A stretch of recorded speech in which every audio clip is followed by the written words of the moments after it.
பொதுவா திருமண பருத்தம் தான் நெறைய பார்க்குறீங்களா? இல்ல எதிர்காலத்த பத்தியும் நெறைய சொல்றீங்களா சார்? நான் ஒரு நாளைக்கு 100 கல்யாணம் பண்ணி வைக்கிறேன்.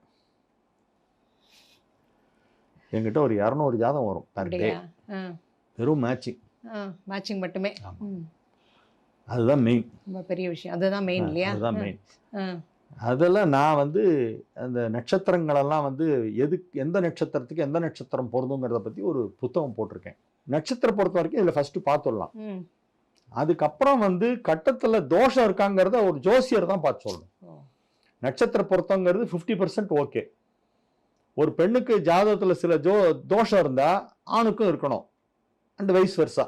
ஒருத்தருக்கு இருந்தா இன்னொருத்தருக்கு சமமா இருக்கணும். இருக்கணும். சமமா இருக்கணும். ம். ஒருத்தருக்கு இருந்து இன்னொருத்தருக்கு இல்லைன்னா அது வந்து பிரிவை ஏற்படுத்தும். ம். சார் அந்த பிரிவுன்ன உடனே உங்கள்ட்ட ஒரு கொஸ்டின் கேட்கணும் சார். இப்ப உங்களுக்கே தெரியும் இந்த விவாகரத்தெல்லாம் ரொம்ப அதிகமாயிட்டு இருக்கு சார் இந்த தலைமுறையில. போன வாரம் கல்யாணம் ஆச்சு, இந்த வாரம் அதுக்குள்ள விவாகரத்து ஆயிடுறது.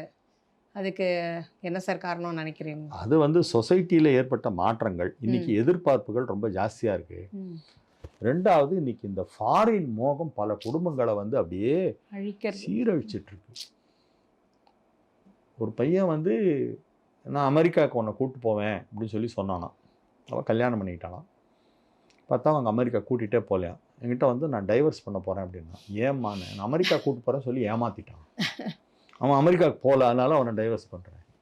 இந்த மாதிரி வந்து இவளுடைய பர்பஸ் ஆஃப் மேரேஜ் என்னங்கிறதே புரியாமல் ஃபாரின் போகணும் அப்படிங்கிற அந்த ஒரு காரணத்தை மட்டுமே வச்சுட்டு அதுக்காக கல்யாணம் பண்ணிக்கிறவங்கலாம் நிறைய பேர் இருக்காங்க.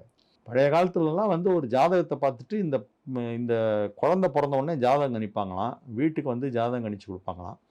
அவங்க வந்து பார்த்துட்டு இந்த பையனுடைய ஜாதகத்தில் ஒரு கடுமையான தோஷம் இருக்குது, இவன் வந்து பிழைப்புக்காக வெளிநாடுகளுக்கெல்லாம் போய் காடு மலையெல்லாம் சுற்றி திரிஞ்சு வனாந்தரமெல்லாம் போய் அப்புறமா நிறைய பணத்தை சம்பாதிச்சுட்டு வருவான். பின்னால் குடும்பத்தை விட்டு பிரிஞ்சு பரதேசியாக வெளிநாடு போயிடுவான், பிற தேசங்களுக்கு போவான் அப்படிங்கிற சொல்லுவாங்களாம். சொன்ன உடனே எல்லாம் ஒவ்வொன்றும் அழுவாங்களாம். என் பையன் ஜாதகத்தில் இப்படி ஒரு தோஷம் வந்துருச்சு, என்ன சார் பண்ணுறது அப்படின்னு. இப்போ ஜாதகத்தை பார்த்தோன்னே சார் நான் ஃபாரின் போவேனா அதை பார்த்து சொல்கிறேன். மற்றெல்லாம் இருக்கட்டும், கல்யாணம்லாம் பண்ணிக்கலாம் சார், அது என்ன ஒன்று, ஃபாரின் போகிற யோகம் இருக்கா அப்படின்னு கேட்குறாங்க. அது ஒரு காலத்தில் தோஷம், கடல் தாண்டி போகக்கூடாதுன்னு நம்ம பெரியவா எல்லாரும் சொல்லியிருக்காங்க. இப்போ தோஷம் யோகமா மாறிடுது. அப்போ தோஷமா இருந்தது இன்னைக்கு யோகமா மாறிடுது.